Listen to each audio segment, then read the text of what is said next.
달빛처럼 포근한 옛 이야기, 월명야담입니다. 오늘도 건강과 웃음이 늘 함께 하시길 바랍니다. 구독과 좋아요로 함께 해주시면 더 많은 이야기를 들려드릴 수 있습니다. 자, 이제 달빛 같은 이야기 속으로 함께 걸어가 보겠습니다. 아버지가 세상을 뜨신 뒤 남은 것이라곤 비바람을 맞아 사가버린 초가집 한 채뿐이었습니다. 세 형제가 상속받을 재산이라곤 그것이 전부였지요. 첫째 서명호, 둘째 서우지는 그 초가집을 보자마자 코웃음을 쳤습니다. 저런 허름한 것을 누가 가지고 싶겠느냐? 명호가 손사래를 치며 말했습니다. 폐가나 다름없는데 맞는다 해도 고칠 돈이 얼마나 들겠느냐. 차라리 그냥 두는 게 낫지. 우진도 고개를 끄덕이며 거들었지요. 맞는 말이다. 저런 것 받아봐야 손해만 볼 것이다. 두 형은 서로 눈짓을 주고받으며 초가집 상속을 단호히 거부했습니다. 그렇게 아무도 거들떠보지 않는 초가집은 결국 막내 서한결의 몫이 되었지요. 한결은 형들의 말을 듣고 있다가 조용히 입을 열었습니다. 그렇다면 제가 받겠습니다. 내가 허허 그러려무나. 저런 것이나 가지고 살거라. 명호가 비웃듯 말했습니다. 우진도 어깨를 으쓱하며 한마디 보탰지요. 막내답게 생각이 없구나. 내 팔자니 알아서 하거라.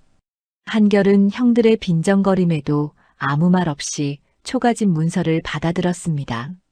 비록 허름하고 낡았지만 이곳은 아버지가 마지막까지 붙잡고 계셨던 집이었습니다. 그 이유 하나만으로도 한결에게는 소중했지요. 아버지가 돌아가시기 전 마지막으로 남기신 말씀이 문득 떠올랐습니다. 한결아, 사람은 가진 것에 많고 적음으로 행복이 정해지는 게 아니란다. 어떤 마음으로 살아가느냐가 중요한 것이지. 한결은 그 말씀을 가슴 깊이 새기며 초가집으로 향했습니다. 집에 도착하자 낡은 대문이 삐걱거리는 소리를 내며 열렸지요. 마당에는 잡초가 무성했고 기와는 여기저기 깨져 있었습니다. 벽은 금이 가 있었고 방문은 낡아서 제대로 닫히지도 않았습니다. 허허, 정말 손볼 곳이 한두 군데가 아니구나. 한결은 쓸쓸히 웃으며 마당을 둘러보았습니다.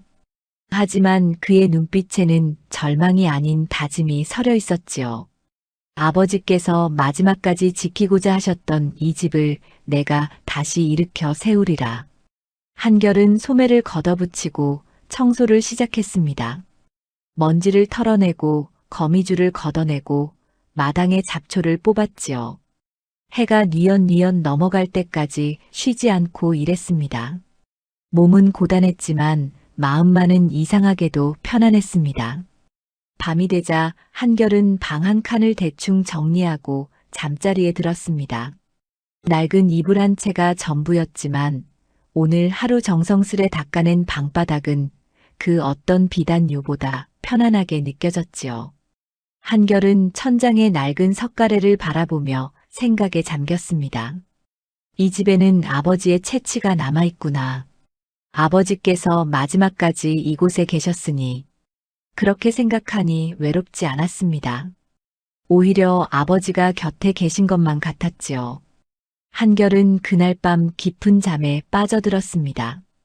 이상하게도 그 잠은 그 어느 때보다 편안하고 고요했습니다. 꿈속에서 한결은 따뜻한 손길이 자신의 이마를 쓸어내리는 것을 느꼈지요. 아버지의 손길 같았습니다. 다음 날 아침 한결은 상쾌한 기분으로 눈을 떴습니다. 오랜만에 푹 자고 일어난 듯 몸이 가벼웠지요. 오늘도 열심히 일해야겠구나. 한결은 아침 식사를 간단히 마치고 다시 집안 정리에 나섰습니다. 부엌을 손보고 담장에 구멍을 메우고 마당에 나무를 가꾸었습니다. 한창 일하던 중이었습니다. 문 밖에서 신음소리가 들려왔지요. 한결은 놀라 밖으로 나가보았습니다. 대문 앞에 한 여인이 쓰러져 있었습니다. 옷차림새로 보아 양반집 교수로 보였으나 옷은 찢어지고 머리는 흐트러져 있었지요. 얼굴은 창백했고 몸은 땀으로 흠뻑 젖어 있었습니다. 이런, 어인 일이십니까? 한결은 급히 여인을 부축하여 집 안으로 들였습니다. 방에 눕히고 물을 떠다 입가에 대자 여인이 천천히 눈을 떴지요. 괜찮으십니까?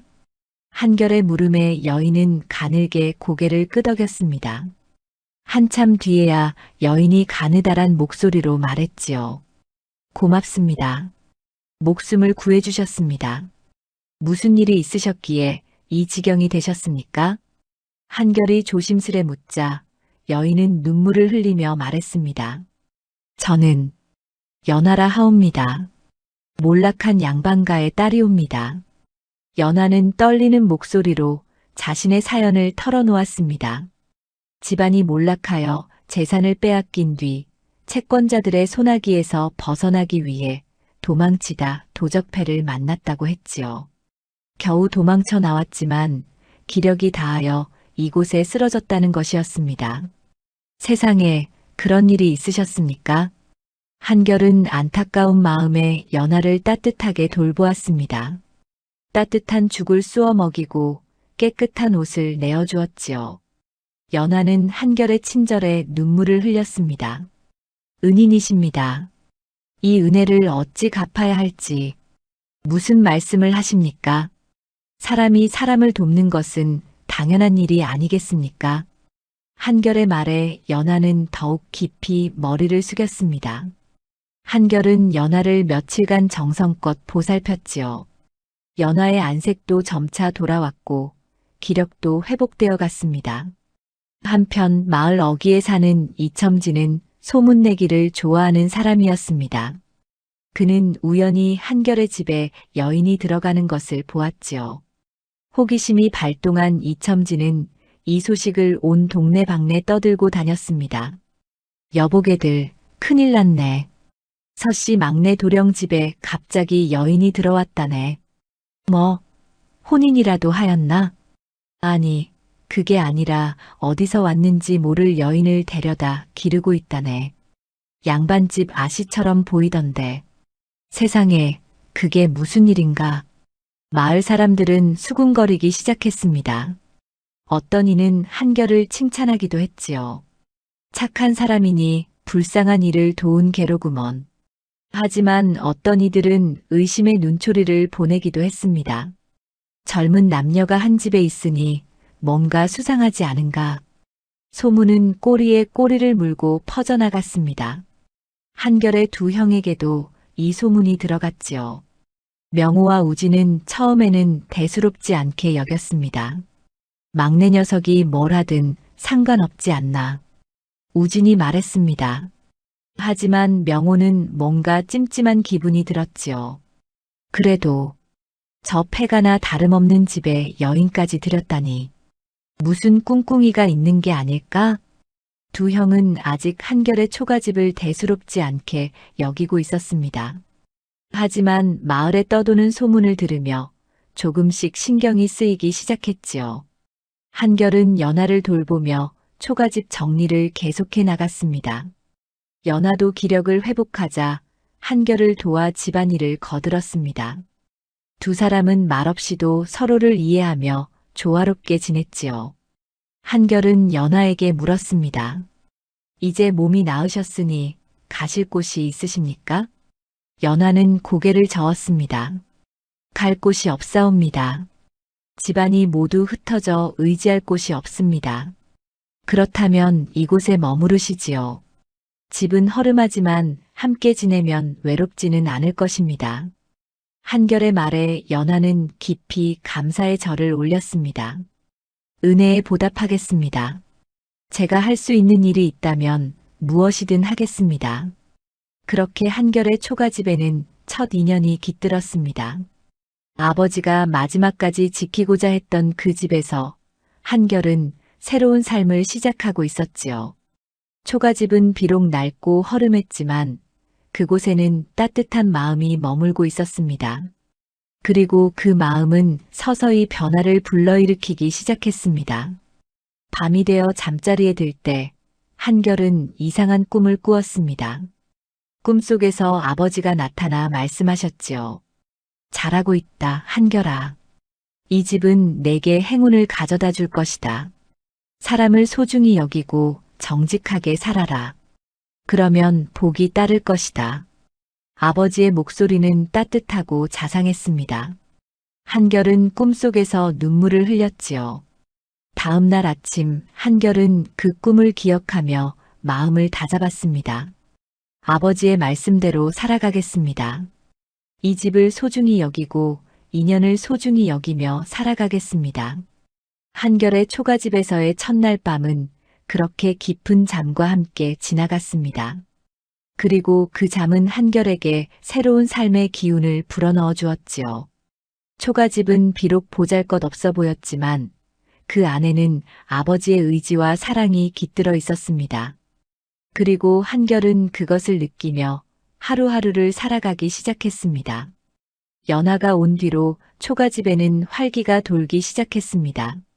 아침이면 연하가 일찍 일어나 마당을 쓸고 한결은 집을 고치며 하루를 시작했지요. 두 사람은 말은 많지 않았지만 서로를 배려하는 마음이 깊었습니다.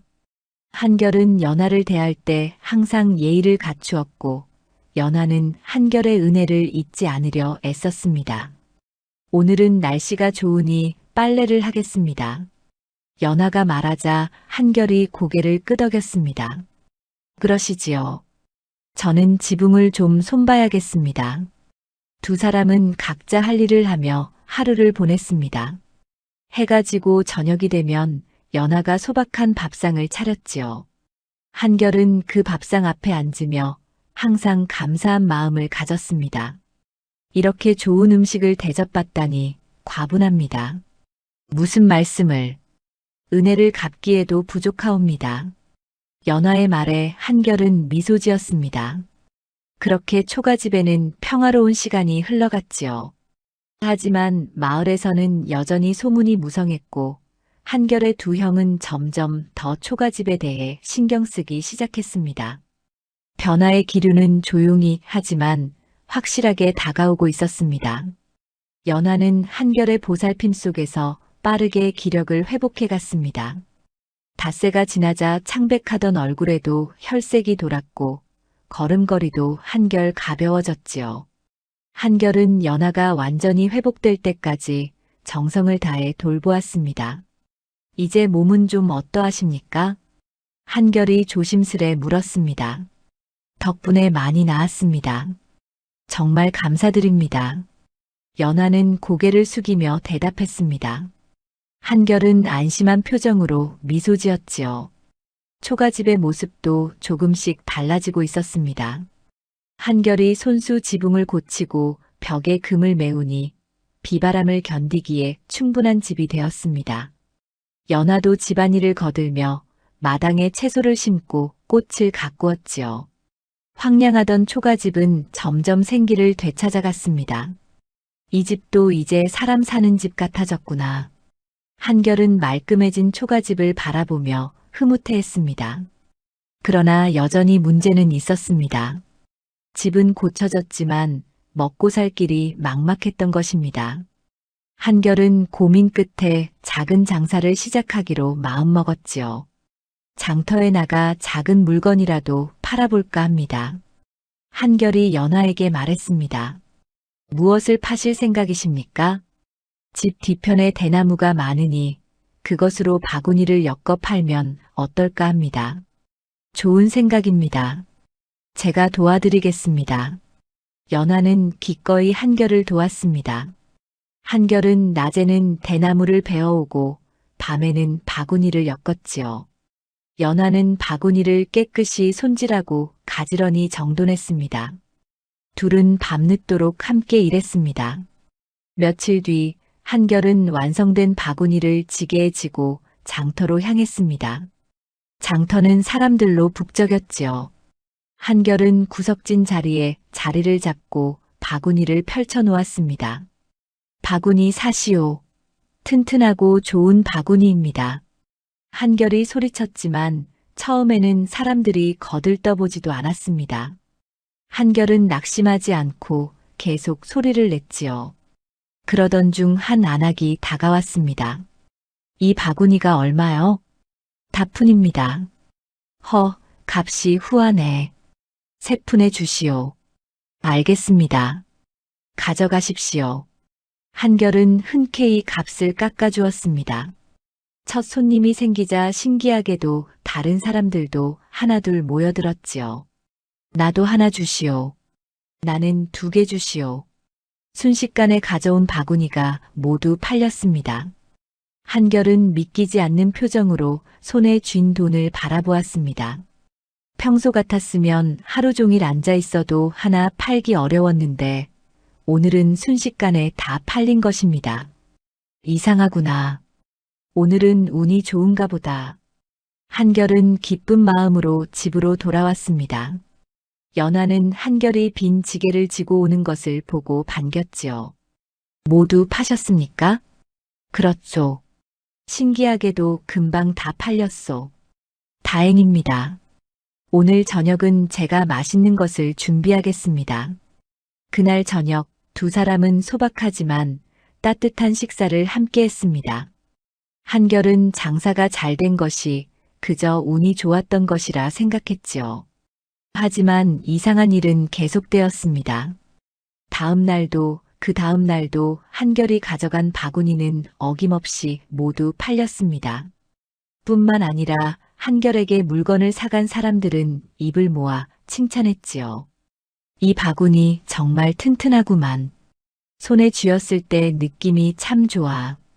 소문은 빠르게 퍼져나갔습니다. 한결이 만든 바구니가 좋다는 소문이 장터에 퍼지자 사람들이 일부러 한결을 찾아오기 시작했습니다. 한결은 바빠졌지요.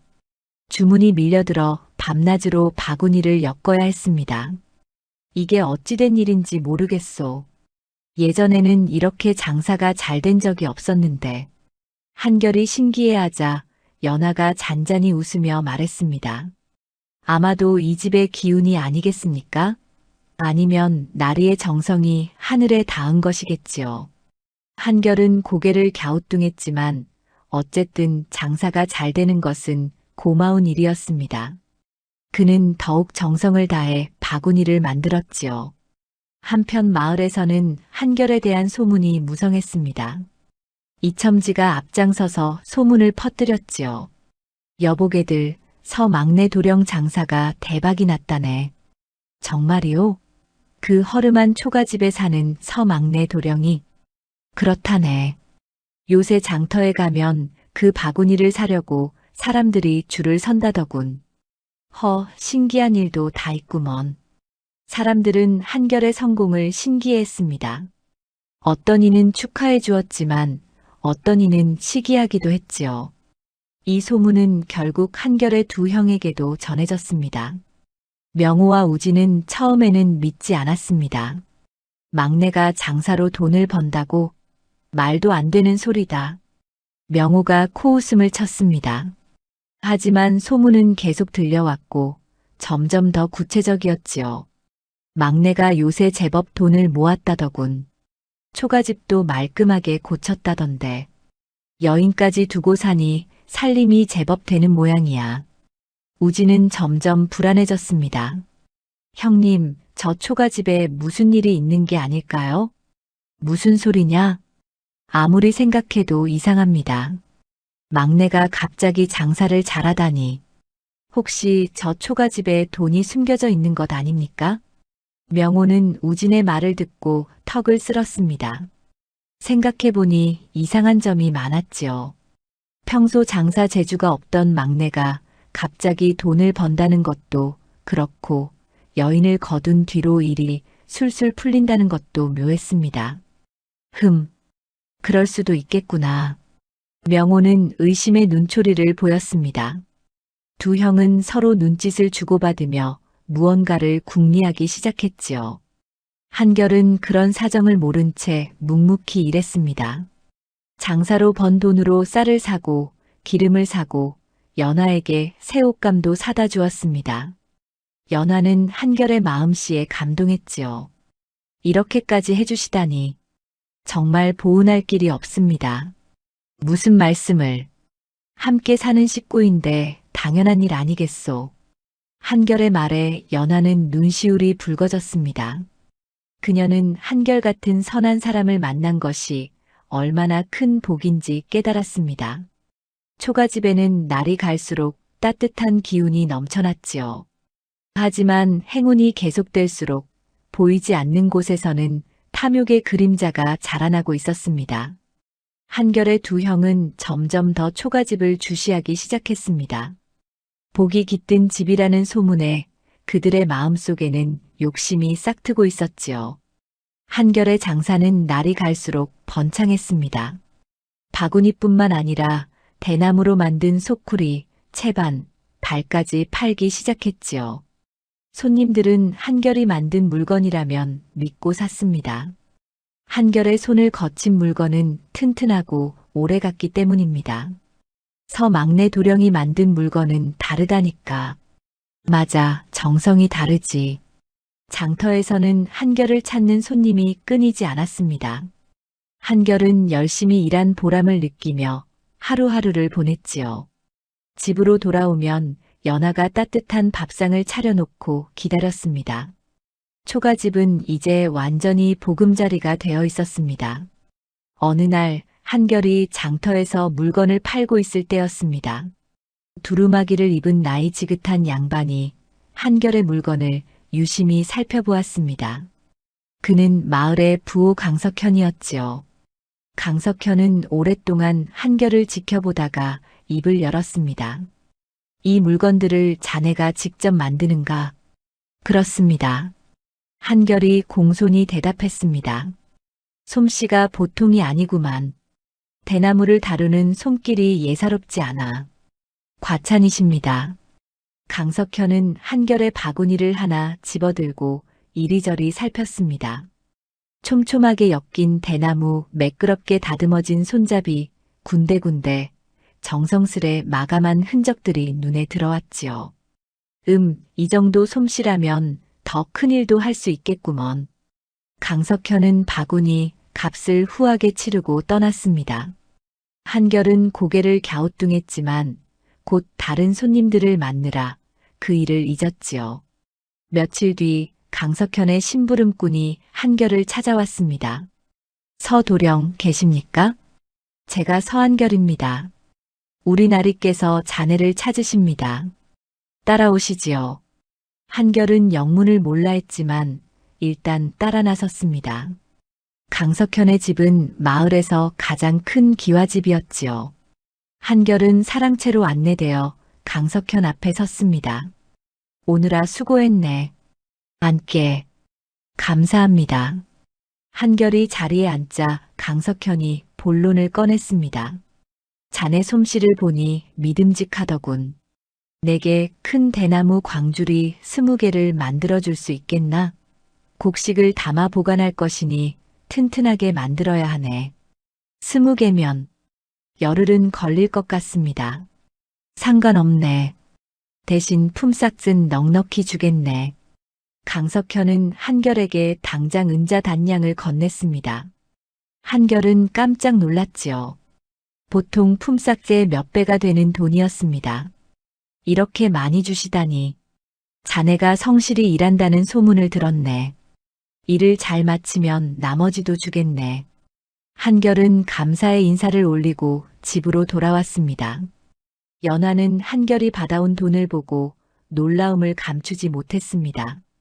이렇게 큰 일거리를 얻으시다니 정말 다행입니다. 모두 하늘이 도우신 덕이요. 이제 열심히 일만 하면 돼요. 한결은 밤낮으로 광주리를 만들었습니다. 연하도 곁에서 대나무를 다듬고 손질하며 도왔지요. 두 사람은 말없이 일했지만 그 속에는 서로를 향한 믿음이 있었습니다. 한편 마을에서는 한결에 대한 소문이 더욱 무성해졌습니다. 서도령이 강부호대기를 맡았다더군. 이제 제법 출세하는구먼. 저 초가집에 정말 복이 있나 보네. 이첨지는 이번에도 앞장서서 소문을 퍼뜨렸습니다. 그는 온 동네를 돌아다니며 떠들어댔지요. 여보게들, 서도령이 이제 큰 장사꾼이 될 모양일세. 초가집에 여인이 들어온 뒤로 일이 술술 풀린다니까. 저 집에 무슨 기운이 있는 게 분명해. 이 소문은 명호와 우진의 귀에도 들어갔습니다. 두 사람은 더 이상 참을 수 없었지요. 형님, 이건 분명 이상합니다. 우진이 조급하게 말했습니다. 막내가 갑자기 돈을 버는 것도 그렇고 강 어르신까지 일을 맡긴다니. 저 초가집에 뭔가 있는 게 틀림없습니다. 명호도 고개를 끄덕였습니다. 내 생각에도 그러하다. 아버지가 그 집을 끝까지 붙잡고 계셨던 이유가 있었던 게 아닐까? 그렇다면 우리가 너무 성급히 저 집을 포기한 것 아닙니까? 두 사람은 후회하기 시작했습니다. 처음에는 패가나 다름없다며 거들떠보지도 않았던 초가집이었지요. 하지만 이제는 그 집이 탐나기 시작했습니다. 저 집을 다시 가져올 방법이 없겠느냐? 명호가 음흉한 눈빛으로 말했습니다. 막내를 설득해 봐야지요. 아니면 우진도 무언가를 궁리하는 표정을 지었습니다. 두 사람의 마음속에는 탐욕이 자라나고 있었지요. 한결은 그런 사정을 모른 채 묵묵히 일했습니다. 약속한 날짜에 맞춰 광주리 20개를 완성한 한결은 강석현에게 가져갔습니다. 강석현은 광주리를 하나하나 살펴보며 만족스러워했지요. 훌륭하네. 자네는 참으로 성실한 사람이야. 과찬이십니다. 앞으로도 일거리가 있으면 자네에게 맡기겠네. 자네 같은 사람은 흔치 않아. 강석현은 약속한 대로 나머지 품삯을 건넸습니다. 한결은 감사의 인사를 올리고 집으로 돌아왔습니다. 일을 잘 마쳤습니다. 한결이 연화에게 말하자 연화는 환하게 웃었습니다. 정말 다행입니다. 도령의 성실함을 알아봐 주시는 분이 계시니 얼마나 감사한 일입니까? 한결도 미소를 지었습니다. 하지만 한결은 몰랐습니다. 강석현이 자신을 눈여겨본 것은 단순히 솜씨 때문만이 아니었다는 것을.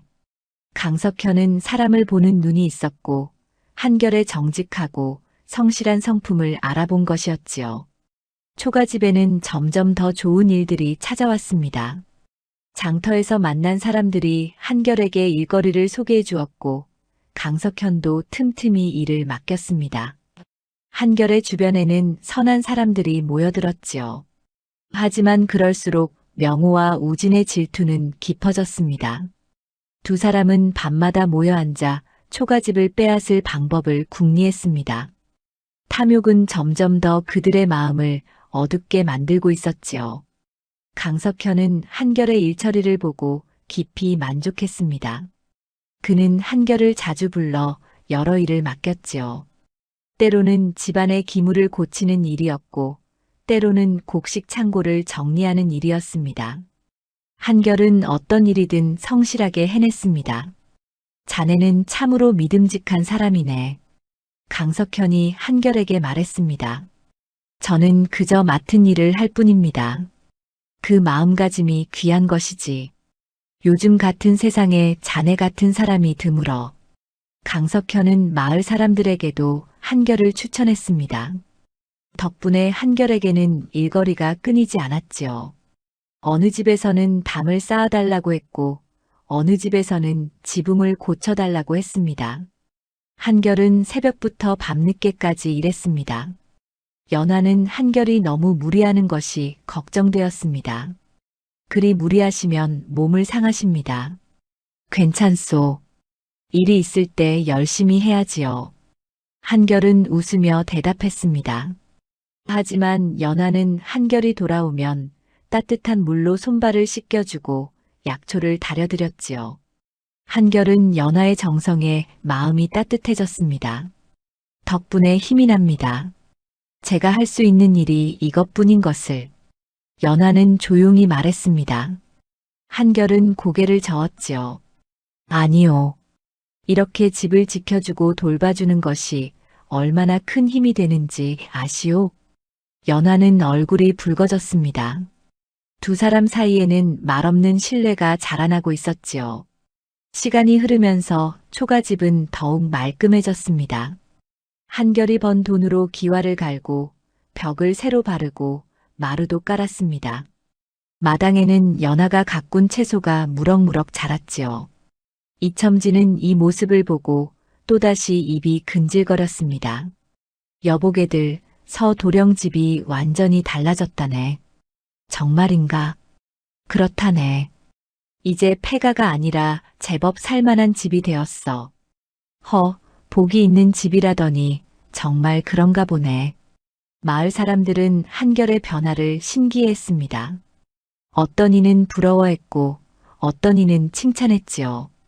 하지만 명호와 우진은 달랐습니다. 그들은 초가집을 보며 이를 갈았습니다. 저것 좀 보게. 저렇게 좋은 집이 되었어. 명호가 쓴소리를 했습니다. 우리가 저 집을 버린 것이 후회됩니다. 우진도 한숨을 쉬었습니다. 두 사람은 초가집 앞을 지나칠 때마다 발길이 무거웠지요. 탐욕은 점점 더 그들을 잠식해 갔습니다. 어느 날 명호가 우진을 불러 모았습니다. 이제 더는 참을 수 없다. 저 집을 되찾아야 하네. 어떻게 하시겠습니까? 막내에게 가서 집을 팔라고 하는 게 어떻겠나? 돈을 주고 사는 것이지. 우진은 고개를 가로저었습니다. 막내가 팔 리 없습니다. 저 집을 얼마나 아끼는데요. 그렇다면 다른 방법을 찾아야겠군. 명호의 눈빛이 어두워졌습니다. 두 사람은 초가집을 빼앗을 음모를 꾸미기 시작했지요. 한편 한결은 장터에서 뜻밖의 사람을 만났습니다.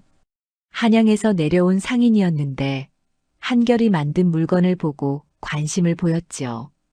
이 솜씨라면 한양에서도 통하겠구먼. 과찬의 말씀이십니다. 자네 물건을 한양으로 가져가 팔면 어떻겠나? 내가 중간에서 거래를 주선하지. 한결은 놀랐습니다. 한양이라면 전국에서 가장 큰 시장이 아니겠습니까? 그곳에서 물건을 판다는 것은 큰 기회였지요. 정말 그렇게 해주시겠습니까? 그렇네. 자네 물건이라면 충분히 팔릴 것 같아. 한결은 기쁜 마음으로 집에 돌아왔습니다. 연하에게 이 소식을 전하자 연하도 기뻐했지요. 정말 다행입니다. 나리의 솜씨를 알아봐 주시는 분들이 많으시네요. 모두 하늘의 도우심입니다. 한결은 겸손하게 말했습니다. 하지만 마음속으로는 벅찬 기쁨을 느꼈지요. 아버지가 남기신 초가집에서 이렇게 새로운 삶을 시작할 수 있다니 그것이 꿈만 같았습니다. 강석현도 한결의 소식을 듣고 기뻐했습니다. 잘 되었네. 자네는 더 큰 곳에서 활약할 사람이야. 은인이십니다. 모두 나리 덕분입니다. 아니네. 자네 스스로 일군 것이지. 강석현은 한결에게 당부의 말을 전했습니다. 앞으로도 지금처럼 정직하고 성실하게 살게. 그러면 복은 저절로 따라올 것이네. 명심하겠습니다. 한결은 깊이 절을 올렸습니다. 강석현의 말씀은 아버지의 가르침과 닮아 있었지요. 초가집에는 날마다 좋은 소식이 들려왔습니다. 한결을 찾아오는 사람들이 늘어났고 일거리도 많아졌습니다. 연하도 바빠졌지요. 찾아오는 손님들에게 차를 대접하고 한결의 일을 거들었습니다. 요새 우리 집이 참 바쁘구려. 한결이 웃으며 말했습니다. 좋은 일입니다. 이렇게 많은 분들이 나리를 믿고 찾아오시니까요. 연하도 미소를 지었습니다. 초가집은 이제 단순한 집이 아니었습니다.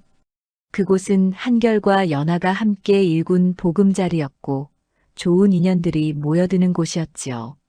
하지만 밝은 빛이 있으면 어두운 그림자도 생기는 법입니다. 한결에게 복이 쏟아질수록 명호와 우진의 탐욕은 더욱 짙어졌습니다. 두 사람은 이제 초가집을 되찾기 위해 무슨 짓이든 할 각오가 되어 있었지요. 폭풍전야의 고요함이 초가집을 둘러싸고 있었습니다. 명호는 더 이상 참을 수 없었습니다.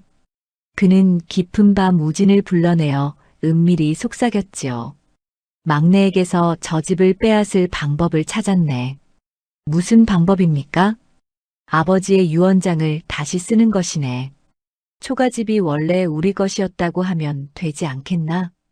우진은 잠시 망설였지만 욕심이 앞섰습니다. 그렇게 하면 정말 가능하겠습니까?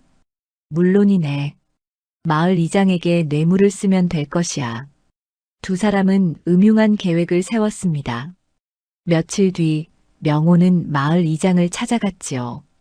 하지만 이장은 명호의 제안을 단칼에 거절했습니다. 그게 무슨 말씀이십니까? 분명히 초가집은 막내가 받은 것 아닙니까? 그게 착오가 있었던 것 같소. 착오라니요?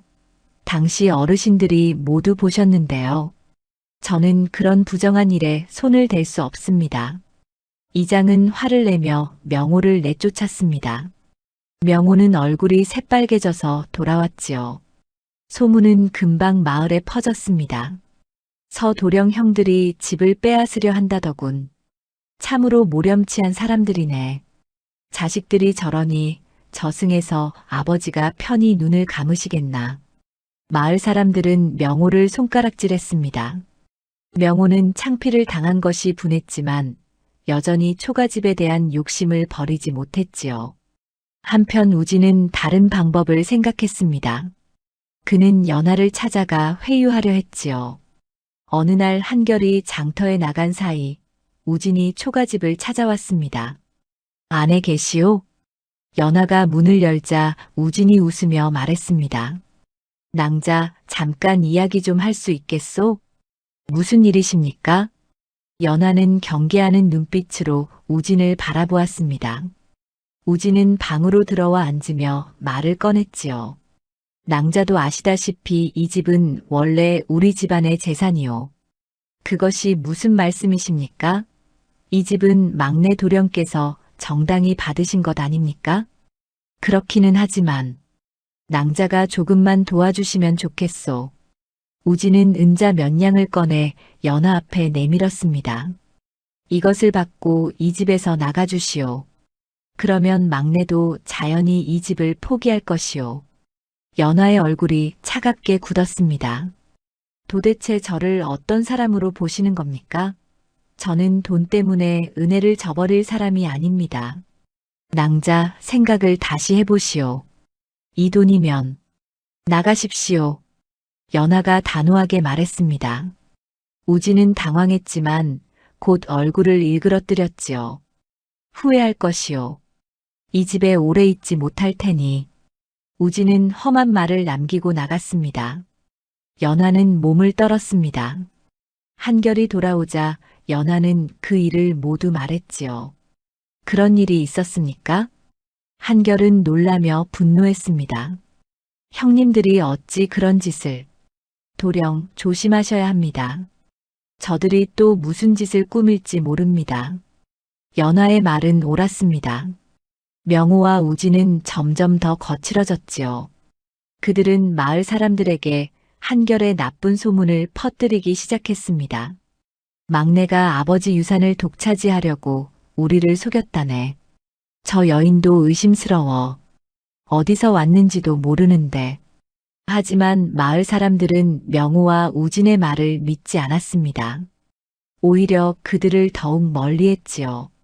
저들이야말로 욕심이 과한 것 아닌가. 서도령은 성실한 사람인데 말이야. 명호와 우진의 계략은 번번이 실패했습니다. 그럴수록 그들의 장사는 잘 안 풀렸고 사람들과의 관계도 나빠졌지요. 반대로 한결은 더욱 번창했습니다. 한양의 상인은 약속대로 한결의 물건을 가져가 팔았고 큰 이익을 남겼습니다. 자네 물건이 한양에서 인기가 대단하네. 정말입니까? 그렇네. 앞으로 더 많이 만들어주게. 한결은 기쁜 마음으로 일했습니다. 강석현도 계속 한결을 도와주었지요. 한결의 주변에는 선한 사람들이 모였고 초가집은 더욱 평온해졌습니다. 어느 날 밤 명호와 우진이 다시 모였습니다. 두 사람의 얼굴은 어두웠지요. 형님, 이러다간 우리만 망합니다. 우진이 한숨을 쉬었습니다. 그러게 말이야. 뭘 해도 안 되니. 명호도 기가 꺾인 목소리로 말했습니다. 하지만 여전히 초가집에 대한 미련을 버리지 못했지요. 한 번만 더 시도해 봅시다. 이번에는 강석현 어르신을 찾아가 보는 게 어떻겠습니까? 어르신을? 막내가 어르신 덕을 많이 보고 있지 않습니까? 어르신에게 우리 사정을 말하면 도와줄지도 모릅니다. 명호는 고개를 끄덕였습니다. 두 사람은 다음 날 강석현을 찾아갔지요. 하지만 강석현은 그들의 말을 듣고 코웃음을 쳤습니다. 두 분이 무슨 낯으로 나를 찾아왔소? 저희 사정을 들어주십시오. 사정? 동생에게서 집을 빼앗으려는 것 말이오? 강석현의 목소리는 차갑습니다. 세상에 그런 형들이 어디 있소? 나가시오. 두 번 다시 내 앞에 나타나지 마시오. 명호와 우진은 쫓겨나듯 나왔습니다. 이 소문도 금방 마을에 퍼졌지요. 마을 사람들은 명호와 우진을 더욱 손가락질했습니다. 두 사람의 장사는 완전히 망했고 믿어주는 사람도 없어졌습니다. 한편 한결과 연하는 평온한 나날을 보냈습니다. 두 사람은 서로를 의지하며 살았고 초가집은 날마다 따뜻한 기운으로 가득했지요. 한결은 형들의 행동이 안타까웠지만 자신의 길을 묵묵히 걸어갔습니다. 초가집에는 여전히 복이 깃들어 있었고 그 복은 선한 사람들에게만 주어지는 것이었습니다. 어느 가을날 한결이 마당을 쓸고 있을 때였습니다. 대문 밖에서 조심스러운 발소리가 들려왔지요. 한결이 고개를 들자 나이 지긋한 부인 한 분이 서 있었습니다. 그녀는 한결을 보자마자 눈물을 글썽이며 말했습니다. 혹시 서한결 도령이십니까? 그렇습니다만 누구십니까? 저는 최은비라고 합니다. 돌아가신 아버님을 알던 사람입니다. 한결은 깜짝 놀라 운비를 집 안으로 모셨습니다. 연하가 차를 내오자 운비는 한참을 초가집을 둘러보았지요.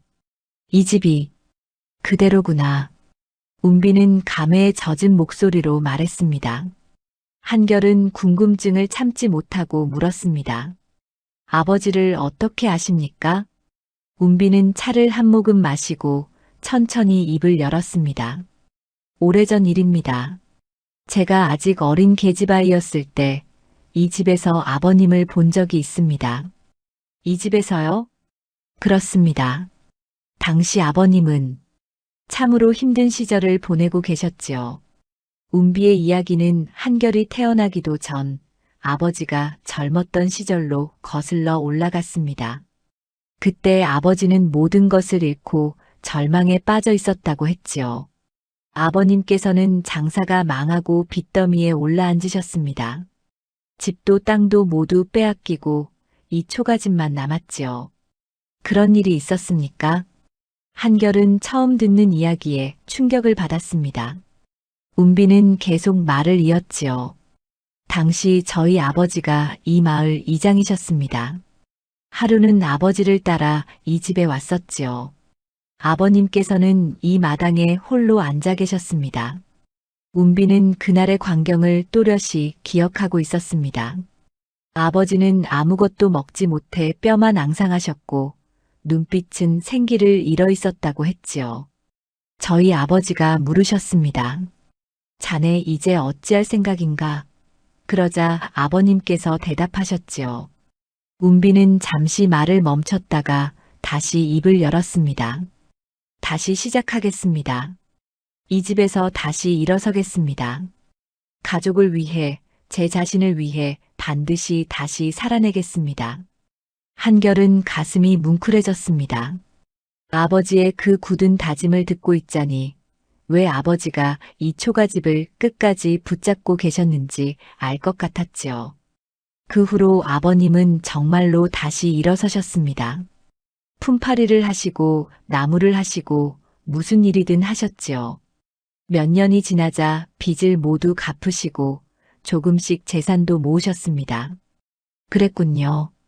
이 집은 도령 아버님께 새 삶의 시작점이었습니다. 절망 속에서 희망을 찾으신 곳이지요. 운비의 말을 들으며 한결은 초가집을 새로운 눈으로 바라보았습니다. 이 낡은 집은 단순히 유산이 아니었습니다. 아버지의 의지와 결단이 깃든 곳이었지요. 그래서 제가 찾아왔습니다. 아버님께서 돌아가셨다는 소식을 듣고 이 집이 어떻게 되었는지 궁금했습니다. 저희 형님들은 이 집을 원하지 않았습니다. 그래서 제가 물려받았지요. 운비는 고개를 끄덕이며 환하게 웃었습니다. 잘하셨습니다. 이 집은 아버님의 마음이 담긴 곳입니다. 막내 도령께서 지키시는 것이 마땅하지요. 운비가 돌아간 뒤 한결은 한참을 멍하니 앉아 있었습니다. 연하가 조심스레 다가와 말했지요. 도령, 괜찮으십니까? 괜찮소. 다만 아버지에 대해 몰랐던 것을 알게 되어 마음이 복잡하오. 한결은 초가집을 둘러보았습니다. 낡은 기둥, 삐걱거리는 마루, 바람이 새어 들어오는 벽. 그 모든 것이 이제는 달리 보였지요. 이곳은 아버지가 절망을 딛고 일어선 곳이었습니다. 아버지께서 이곳에서 다시 살아가겠다고 다짐하셨다니. 한결은 가슴이 뜨거워졌습니다. 자신도 모르게 눈물이 흘러내렸지요. 연하는 조용히 한결의 곁에 앉아 있었습니다. 한편 명호와 우진은 이 소식을 듣고 또다시 흥분했습니다. 이첨지가 운비의 방문 소식을 퍼뜨렸던 것입니다. 형님, 들으셨습니까? 초가집에 웬 부인이 찾아와서 아버지 이야기를 했답니다. 무슨 이야기를? 아버지가 그 집에서 다시 일어서셨다는 이야기랍니다. 명호의 눈빛이 번뜩였습니다. 그렇다면 저 집에 정말로 무언가 있는 게 아닐까? 아버지의 재기와 관련된 비밀이 있을지도 모릅니다. 두 사람은 다시 한번 초가집에 대한 욕심을 버리지 못했습니다. 하지만 이미 마을 사람들에게 신뢰를 잃은 그들이 할 수 있는 일은 없었지요. 한결은 그날 밤 아버지의 위패 앞에 절을 올렸습니다. 아버지, 이제야 알았습니다. 이 집이 얼마나 소중한 곳인지를. 한결은 마음속으로 다짐했습니다. 아버지처럼 자신도 이 집에서 의미 있는 삶을 살아가겠다고, 사람들을 도우며 정직하게 살아가겠다고 말입니다. 연하도 한결의 곁에서 함께 절을 올렸습니다. 두 사람은 서로를 바라보며 조용히 미소 지었지요. 초가집은 이제 두 사람에게 더욱 특별한 곳이 되었습니다. 그곳은 단순히 살아가는 집이 아니라 새로운 삶을 시작하는 곳이었습니다. 밤이 깊어가자 한결은 창밖을 바라보았습니다. 달빛이 마당을 비추고 있었지요. 한결은 문득 아버지가 이 자리에 앉아 절망과 싸우셨을 것을 생각했습니다. 그리고 결국 승리하셨다는 것도. 한결은 그 의지를 이어받아 자신의 길을 걸어가기로 했습니다. 명호는 마지막 수를 쓰기로 마음먹었습니다. 그는 강석현을 찾아가 한결에 대한 거짓 소문을 퍼뜨리려 했지요. 어느 날 명호는 강석현의 집 앞에서 기다리다가 강석현을 마주쳤습니다. 어르신, 잠깐 말씀드릴 것이 있습니다. 또 무슨 일이요? 강석현이 차갑게 물었습니다. 저희 막내 동생 말입니다. 사실 그 아이가. 명호는 한결이 물건을 훔친 적이 있다느니, 사람들을 속인다느니 온갖 거짓말을 늘어놓았습니다. 강석현은 한참을 듣더니 코웃음을 쳤지요. 그만하시오. 한결이 어떤 사람인지 나는 잘 알고 있소. 하지만 당신이야말로 동생의 재산을 빼앗으려 온갖 짓을 다 한다는 소문을 들었소. 이제 그만 돌아가시오. 강석현은 명호를 매몰차게 돌려보냈습니다. 하지만 명호는 포기하지 않았습니다. 그는 강석현의 창고에 몰래 들어가 물건을 훔치려 했지요. 그리고 그것을 한결의 짓으로 꾸미려 했습니다. 하지만 강석현의 하인들이 명호를 붙잡았습니다. 명호는 그 자리에서 붙들려 관가로 끌려갔지요. 소문은 삽시간에 마을 전체로 퍼졌습니다. 서도령 큰형이 도둑질을 하다 잡혔다더군. 아니, 양반이 그런 짓을 하다니.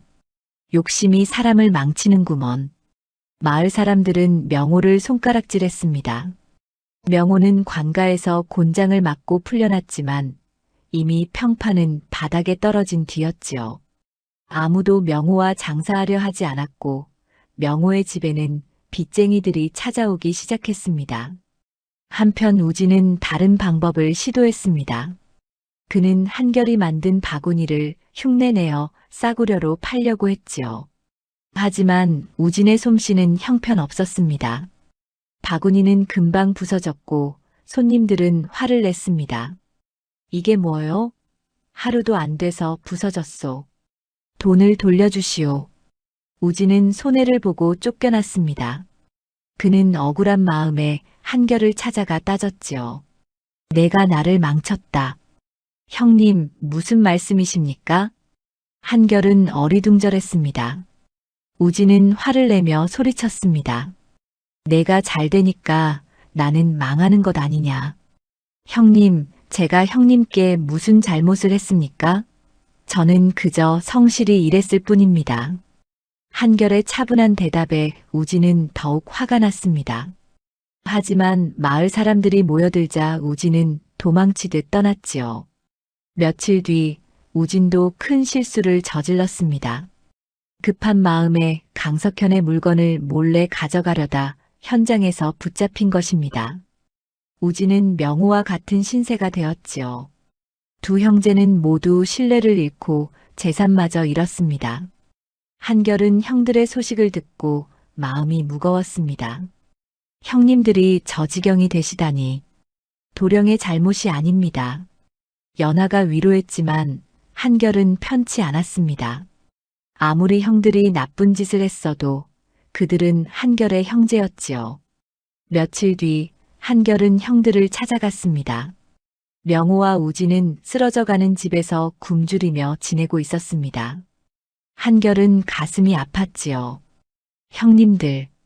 한결이 들어서자 명호와 우진은 고개를 돌렸습니다. 한결은 가져온 쌀과 반찬을 내려놓았습니다. 이걸 왜? 명호가 당황하며 물었습니다. 형님들도 먹고 사셔야지요. 우리가 내게 그렇게 못되게 굴었는데. 우진의 목소리가 떨렸습니다. 한결은 고개를 저었지요. 형님들은 제 형제입니다. 아무리 미워할지라도 굶어 죽게 할 수는 없습니다. 한결은 또 말을 이었습니다. 사람은 실수를 할 수 있습니다. 하지만 다시 일어설 기회도 있지요. 형님들께서도 다시 시작하실 수 있습니다. 명호와 우진은 아무 말도 하지 못했습니다. 자신들이 그토록 괴롭혔던 동생이 이렇게 따뜻하게 대하니 부끄러움과 감사함이 한꺼번에 밀려왔지요. 미안하다 한결아. 명호가 처음으로 진심을 담아 사과했습니다. 우리가 잘못했다. 욕심에 눈이 멀어 동생을 괴롭혔구나. 우진도 눈물을 흘리며 고개를 숙였습니다. 한결은 두 형의 어깨를 다독였지요. 이제 그만하시지요. 앞으로는 서로 돕고 살아갑시다. 한결은 형들에게 작은 일거리도 소개해 주었습니다. 처음에는 미안해하던 형들도 점차 마음을 열었지요. 그들은 비로소 깨달았습니다. 진정한 복은 재산이 아니라 선한 마음에서 온다는 것을 말입니다. 연하는 한결이 형들을 용서하는 모습을 보며 감동했습니다. 도령은 참으로 넓은 마음을 가지셨습니다. 아닙니다. 그저 아버지의 가르침을 따를 뿐입니다. 한결은 아버지가 이 초가집에서 다시 일어서셨던 것을 생각했습니다. 아버지도 절망 속에서 희망을 찾으셨지요. 형들에게도 그런 기회를 주고 싶었습니다. 마을 사람들은 한결의 행동을 보고 감탄했습니다. 서도령은 참으로 어진 사람이로세. 형들이 저리 괴롭혔는데도 돕다니. 저런 사람에게 복이 따르는 것이 당연하지. 초가집에는 여전히 평화가 깃들어 있었습니다. 한결과 연화는 서로를 의지하며 하루하루를 살아갔지요. 형들도 조금씩 변해갔습니다. 그들은 한결에게 배운 성실함으로 작은 일을 하나씩 해나가기 시작했습니다. 탐욕이 가져온 파멸을 겪은 뒤 그들은 비로소 진정한 삶의 가치를 깨달았습니다.